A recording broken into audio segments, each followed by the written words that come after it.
The kids I babysit have a code word for danger, and they used it when their grandfather showed up. I'd been babysitting the Whitmore kids for about 4 months when I first heard about the code word. It was a Wednesday afternoon, and I was helping 6-year-old Lily with her homework while her older brother, Owen, played video games in the living room. Their mom, Natalie, had just started a new job at the hospital and needed someone reliable 3 days a week after school until she got home around 7. The pay was good, and the kids were sweet, so it seemed like an easy gig. That day, Lily looked up from her math, a worksheet, and asked me if I knew their special word.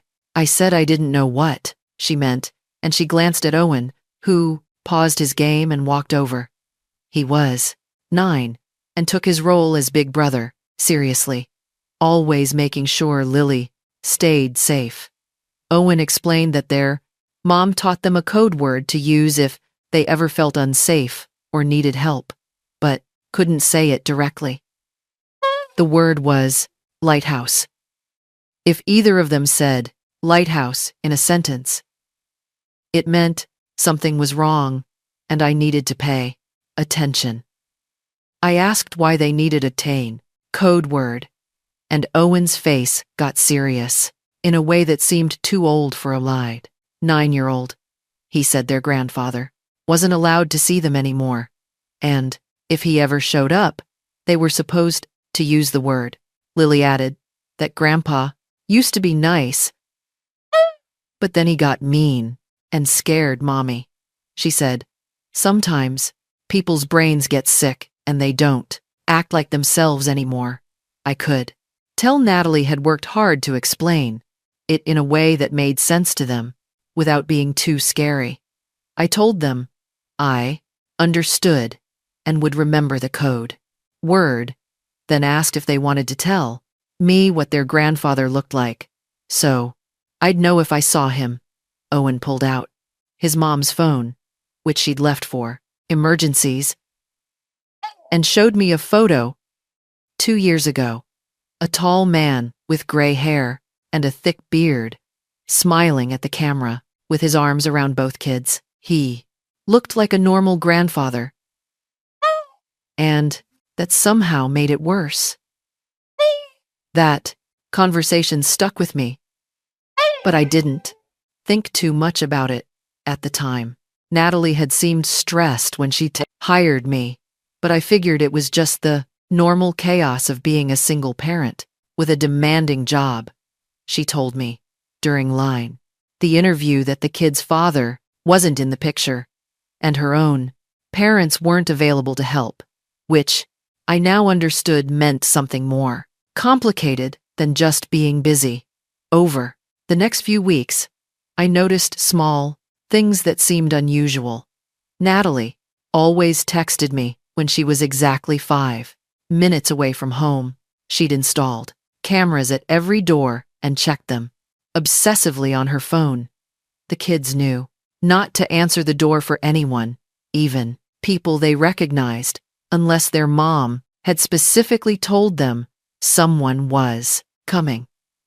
One evening when I mentioned that an older man had waved at us from across the street while we were getting the mail, Natalie's face went pale and she made me describe him in detail before relaxing and saying it was just their neighbor. The afternoon everything started normally enough. I arrived at 3:30, like always, and let myself in with the key Natalie had given me. Owen and Lily got home from school about 15 minutes later, dropped their backpacks in the hallway, and immediately started arguing about whose turn it was to pick the snack. I was mediating their debate between apple slices and crackers when someone knocked on the front door. The kids both froze instantly and looked at each other with wide eyes. I checked the camera feed on the tablet. Natalie kept by the door and saw an older man standing on the porch holding a grocery bag. He had gray hair and a beard, thinner than in the photo, but definitely the same person. My stomach dropped as I realized this was their grandfather. Owen grabbed Lily's hand and pulled her toward the kitchen while I stood there trying to figure out what to do. The man knocked again, harder this time, and called out that he knew the kids were home because he'd seen them walk up the driveway. I told the kids to go upstairs to Owen's room and closed the door while I handled this. Lily started to cry, and Owen put his arm around her shoulders, guiding her toward the stairs. As they reached the top, Owen turned back and said clearly, "I hope the lighthouse is still standing." After that storm last week, my heart started pounding because I knew exactly what he meant. I pulled out my phone and texted Natalie that her father was at the door, then dialed 911 and kept my finger hovering over the call button. The man knocked again and said he just wanted to see his grandchildren for a few minutes. He said Natalie was being unreasonable and keeping them apart for no good reason. His voice sounded normal and friendly, which made the whole situation feel surreal. How could someone who sounded so calm and reasonable be dangerous enough that the dying kids needed a code word? I walked to the door but didn't open it, calling through the wood that Natalie wasn't home and he needed to leave. He asked who I was, and I told him I was the babysitter. There was a long pause before he said that was perfect, that I seemed like a responsible young person who would understand that grandparents have rights. He explained that his daughter was going through some things and had gotten confused about some incidents that never actually happened. He said the court case was all a misunderstanding, and he'd been cleared of any wrongdoing. His tone was so reasonable and persuasive that for a second, I almost doubted what the kids had told me. Then I remembered Lily's face when she'd said, "Grandpa got mean and scared Mommy." And I knew I couldn't trust anything this man said. I told him, again, that he needed to leave, and I was calling the police if he didn't. He laughed like I'd made a joke and said there was no need to overreact. He wanted to drop off some presents he'd bought for the kids. Couldn't I at least take the bag from him? I said no and pulled out my phone so he could see it through the window. His friendly tone disappeared immediately. He started pounding on the door with his fist and yelling that these were his grandchildren and nobody had the right to keep him away from them.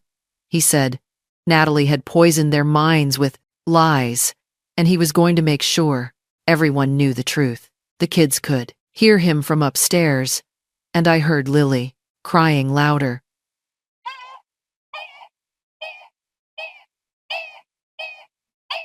My hands were shaking as I actually called 911. This time, the dispatcher answered, and I explained the situation as quickly as I could, while the man kept pounding and shouting. She said officers were on the way and to stay inside, with the doors locked and not engage with him anymore. I could hear her typing rapidly and asking for details about the protective order. I didn't know the details, so I texted Natalie again asking about it. She responded immediately, saying there was a restraining order, and he wasn't supposed to be within 500 feet of the house or the Propis kids. She was leaving work right now and would be home in 20 minutes. Those 20 minutes felt like hours. The grandfather stopped pounding and everything went quiet for about 30 seconds.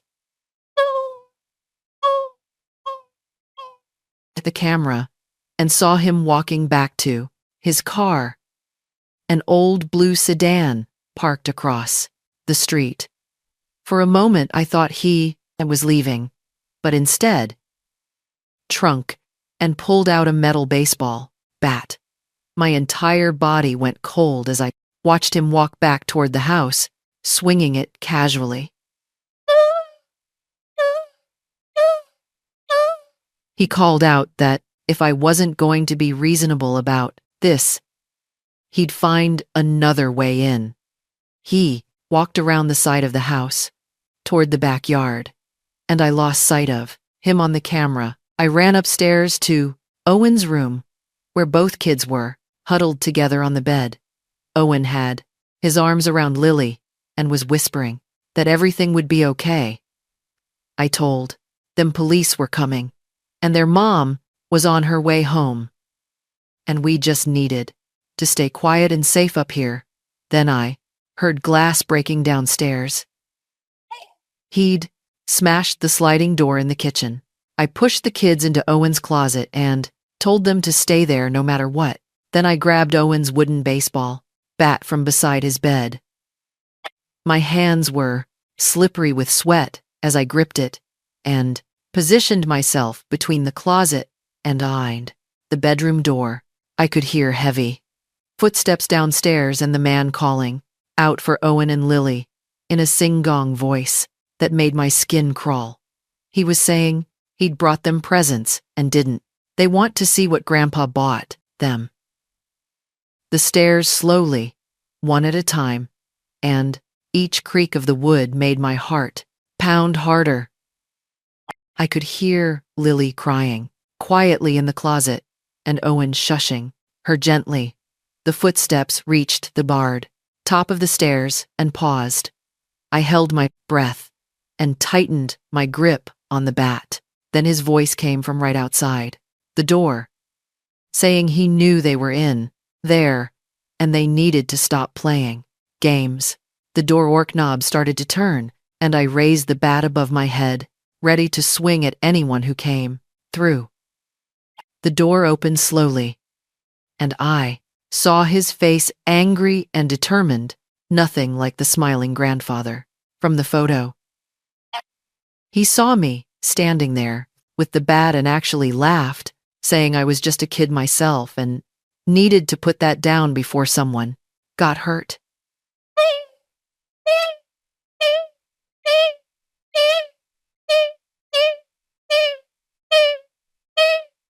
He took a step into the room, and I swung the bat as hard as I could, not aiming for his head, but for his shoulder. It connected with a solid thunk, and he stumbled backward, dropping his own bat with a clatter. He grabbed at his shoulder and swore, then lunged at me. I swung again, but missed this time, and he caught the bat, yanking it out of life. My hands with more strength than I expected. Now we were both in the room, and he was between me and the door, holding both bats. He told me I just made a very big mistake, and he wasn't leaving without his grandchildren. That's when I heard sirens getting closer, and his face changed from angry to panicked. He looked toward the window, and then back at the closet where the kids were hiding. Police sirens were right outside now, and I heard car doors slamming. The man swore again. The bats on the floor, then ran out of the room and down the stairs. I heard him thundering through the house and the dated back door slamming. I ran to the closet and opened it, finding both kids clutching each other and shaking. I told them it was safe and the police were here. But Owen wouldn't let go of Lily. Police officers were coming through the front door now, calling out to announce themselves, and I yelled down that we were upstairs and safe. 2 officers came up with their weapons drawn, checking every room before lowering them. A female officer knelt down in front of the kids and introduced herself as Officer Williams, asking if they were hurt. Lily shook her head, but couldn't stop crying. Owen just stared at the floor and held his sister tighter. Officer Williams said they'd caught the bad man trying to climb the back fence, and he was in custody now.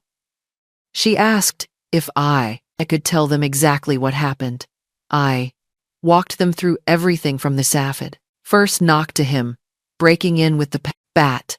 Another officer was documenting the day, broken sliding door, and taking photos of everything. More police arrived and started setting up a perimeter around the property. Natalie burst through the front door about 10 minutes later, wild-eyed and frantic, pushing past officers until she found us upstairs. She dropped to her knees and pulled both kids into her arms, sobbing and checking them over for injuries. They weren't physically hurt, but they were traumatized. And I could see that in the two now, way they clung to their mother and wouldn't look toward the door. Natalie looked at me with tears streaming down her face and thanked me over and over for keeping them safe. An ambulance arrived even though nobody was seriously injured, and the paramedics checked everyone out, while police continued documenting the scene. Detective Laura Sullivan showed up about an hour later, a woman in her 40s, with sharp eyes, who'd apparently been assigned to the family's case months ago. Detective Sullivan sat down with Natalie in the living room, while a victim advocate stayed with the kids upstairs. I could hear Natalie explaining through tears that her father had been diagnosed with early onset dementia 2 years ago, and his personality had completely changed. He'd become paranoid and aggressive, especially toward her after her divorce. There had been an incident 8 months ago where he'd shoved her so hard she'd broken her wrist, and another time when he grabbed Owen roughly enough to leave bruises. The restraining order had been in place for 6 months, but he'd never violated it before. Natalie had thought maybe he'd accepted the boundaries, but now she realized he'd just been planning. Detective Sullivan said the violation of the restraining order, plus the breaking and entering, plus the assault on me, meant he'd be going to jail this time, not just getting a warning. She asked if I'd be willing to give a formal statement, and I said yes, even though my hands were still shaking. That night, after the police finally left and Natalie got the kids to bed, she sat me down at the kitchen table and apologized for putting me in danger. She said she should have been more explicit about the threat level when she hired me. I told her it wasn't her fault, and I was glad I'd been there to protect the kids. She insisted on paying me triple for that day and said she'd understand if I didn't want to come back. The truth was, I was scared and shaken up, and the idea of being alone in that house again made my stomach hurt. But I also thought about Owen using the code word at exactly the right moment, and Lily's brave face even though she was terrified. I told Natalie I'd keep babysitting, but I wanted her to walk me through every security measure in the NAV house and teach me exactly what to do if anything like this happened again. We sat there until past midnight, going over emergency protocols and contact numbers and the locations of every camera and alarm. She showed me the panic button app on her phone that connected directly to police dispatch. The next morning, I went to the police station to give my formal statement to Detective Sullivan. She recorded everything while I walked through every detail I could remember. She showed me photos of the man being arrested, his shirt torn and his face red with fury as officers handcuffed him. She explained that he'd be held without bail because he'd violated a protective order, and the judge considered him a flight risk. There would be a hearing next week, and I'd need to testify about what happened. The idea of standing in a courtroom and talking about it in front of him made me want to throw up.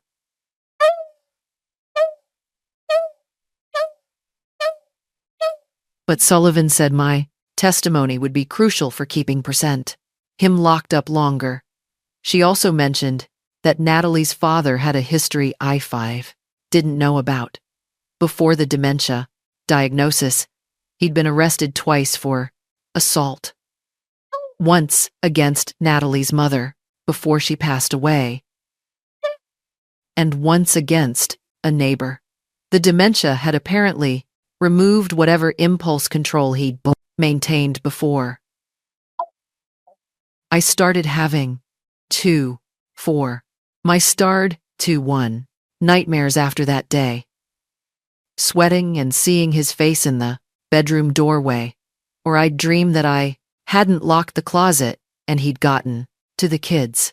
My roommate noticed I was jumpy and having trouble sleeping, and finally got me to talk to someone at the University Counseling Center. The therapist said I was experiencing trauma symptoms, and that was completely normal after what I'd been through. She taught me breathing exercises and grounding techniques for when I felt panicked. She also said it was okay if I decided to stop babysitting for the Whitmore, that I didn't owe them anything just because I'd been there during the crisis. But every time I thought about quitting, I remembered Lily asking if I'd still come over next week because she didn't want a new babysitter who didn't know about the Lighthouse.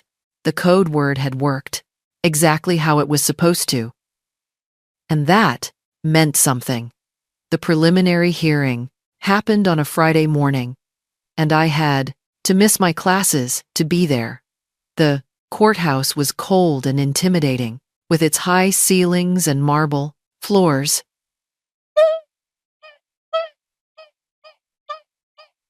Natalie met me outside the Tays of 19 courtroom, looking exhausted, dark circles under her eyes like she hadn't slept in days. She said the kids were staying with her best friend today because she didn't want them anywhere near the building. Inside the courtroom, I saw her father for the first time since that day. He was wearing an orange jumpsuit and handcuffs, looking smaller and older than I remembered. His lawyer was a tired, nil-looking public defender who kept sighing and shuffling papers. The prosecutor was a sharp woman named Diana Foster, who'd already talked to me twice about my testimony. She called me to the witness stand, and I had to put my hand on a Bible and swear to tell the truth. My voice shook as I described everything that happened, from the first knock to swinging the bat at him.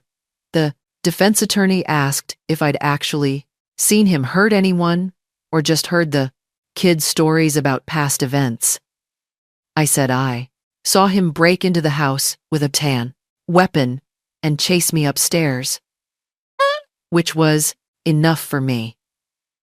The judge was an older man with gray hair who listened carefully and took notes. When both sides had presented their evidence, he ruled that there was probable cause for all the charges and the defendant would remain in custody until trial. Amount was set at $500,000, which everyone knew his Social Security checks couldn't cover.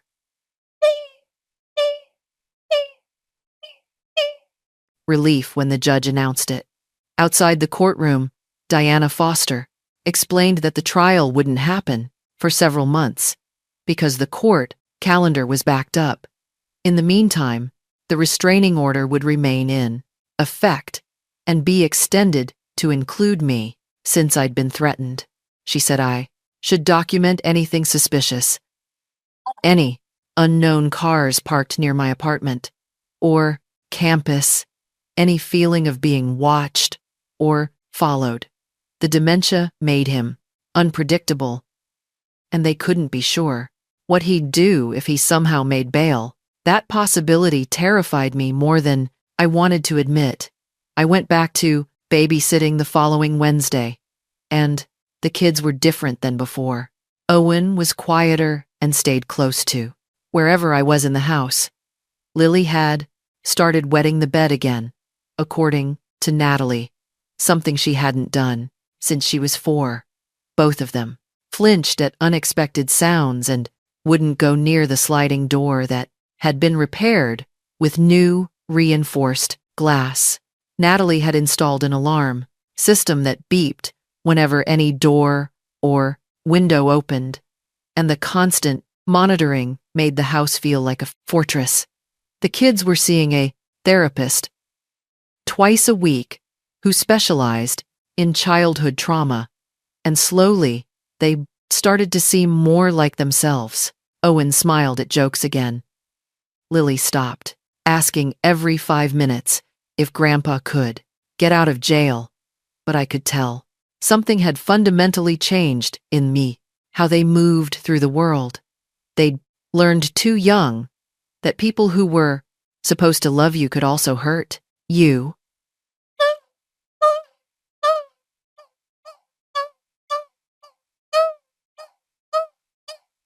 Three months passed before the grade of the Midas trial date was set.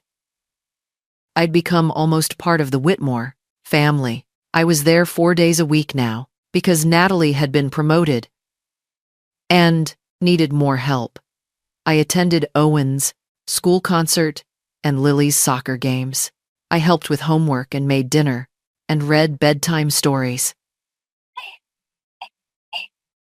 Natalie said I was more than just a babysitter. I was someone the kids trusted completely, and that trust was precious after what they'd been through.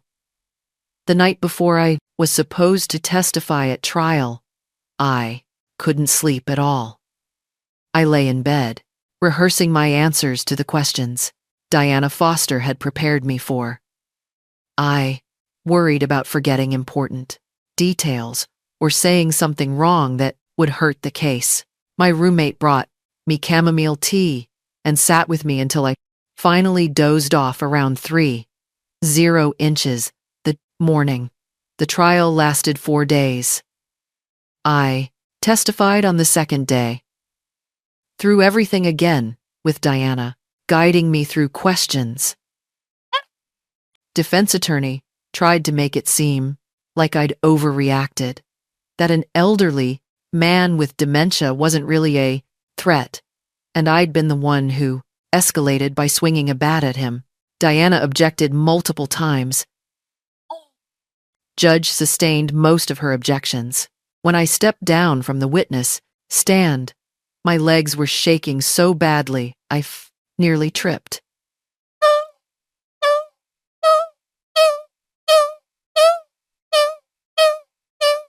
Describing years of escalating violence and control from her father, she talked about the broken wrist and the bruises on Owen and the constant fear she'd lived with.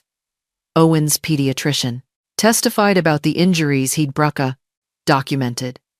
Detective Sullivan presented all the evidence they'd collected, including security camera footage from a neighbor that showed the man walking up to the house with the bat in his hand. The defense tried to argue diminished capacity due to dementia, but the prosecutor showed evidence that he'd planned the visit carefully, proving he knew what he was doing was wrong. The jury deliberated for 6 hours before coming back with guilty verdicts on all charges: breaking and entering, violating a restraining order, assault with a deadly weapon, attempted kidnapping. The judge scheduled sentencing for 3 weeks later. Natalie collapsed in her chair, sobbing, heard the verdicts, and I sat beside her with my arm around her shoulders. Outside the courthouse, Diana told us that with his prior record and the severity of the crimes, he was looking at significant prison time, probably 8 to 12 years. Given his age and health, issues that might mean he'd never be released. The thought should have made me feel safer. But instead, I just felt sad for everyone involved. Owen and Lily had lost their grandfather, not because he died, but because his brain betrayed him and turned him into someone dangerous. Natalie had lost her father years ago to dementia, and now had to watch him go to prison. There were no winners here, just damage control. Sentencing day came on a morning in late October. The courtroom was packed with people I didn't recognize. Apparently, advocates for dementia patients and prison reform who thought incarcerating someone with a degenerative brain disease was inhumane. The judge listened to their arguments and then asked if anyone wanted to speak on behalf of the victims. Natalie stood up and walked to the microphone with a piece of paper, shaking in her hands. She talked about loving her father and grieving for the man he used to be, but also about the terror of living under constant threat. She described Lily's nightmares and Owen's anxiety and her own inability to trust anyone. She said she wanted her father to get medical help, but she also needed her children to be safe, and she didn't know how to balance those two truths. The judge listened carefully, thanked her for her statement. Then he sentenced her father to 10 years in a prison facility with a specialized Formoser dementia care unit. He'd be eligible for compassionate release if his condition deteriorated to the point where he was no longer a threat, but that decision would be made by a review board automatically. After sentencing, life slowly started to return to something like normal. The alarm system became background noise we barely noticed. The kids stopped checking every room before entering. Natalie started sleeping through the night again, instead of waking up at every sound. I continued babysitting and watching these two kids grow up and heal. Owen started playing baseball again and was really good at it. Lily joined a drama club and discovered she loved performing. Both of them knew the code word Lighthouse would probably never be needed again, but they still remembered it. Some things you don't forget, even after the danger has passed. Natalie told me one evening, after the kids were in bed, that she felt guilty for how everything had turned out. She loved her father and hated seeing him in prison,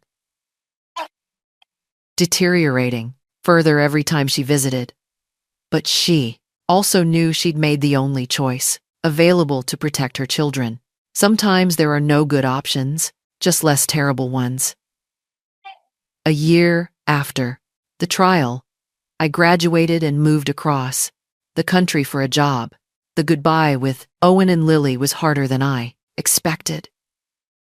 These kids had taught me things about resilience and courage that I'd carry forever. Natalie gave me a photo of the three of us at Lily's 7th birthday party. All of us smiling like we didn't have a care in the world. On the back, she'd written, "Thank you for being our lighthouse." I cried on the plane ride across the country. Not because I was sad exactly, but because some experiences change you permanently and you can't go back to who you were before. I'd learned that normal-looking people could be dangerous. That love, fear could exist in the same proof relationship, that sometimes protecting someone meant testifying against their family member in court. Those weren't lessons I'd wanted to learn at 22, but they'd made me stronger and more aware. This was just one of many wild stories.